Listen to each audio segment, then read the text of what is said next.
On est à La Boîte à Marseille pour parler d'un guide touristique de nouvelle génération qui vise à développer le tourisme dans les Alpes de Haute-Provence. Son nom, c'est Haut en couleur. Alors comment ça marche? À quoi ça sert? On est là pour ça.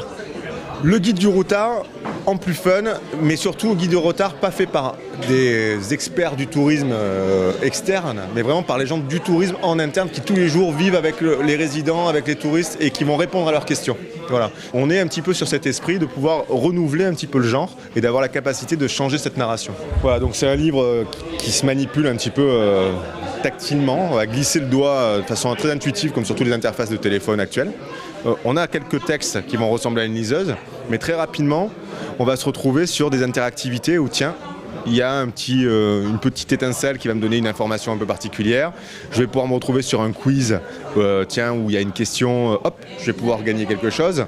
Alors vous l'avez vu, le développeur a voulu le développement de ce livre numérique augmenté résolument ludique. On va aller voir maintenant les professionnels du tourisme dans les Alpes de Haute-Provence pour voir quels intérêts ils ont dans cet outil. Ce livre que nous avons qualifié d'augmenté est un outil qui s'inscrit dans notre démarche globale d'innovation et de valorisation de notre territoire.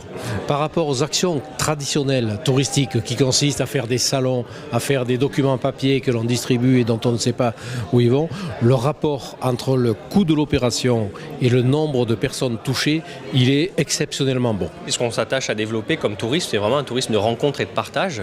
Donc c'est important aussi de ne pas avoir uniquement, et d'ailleurs de ne plus avoir du tout, ce langage trop institutionnel. Ce n'est pas simplement une brochure ou un magazine.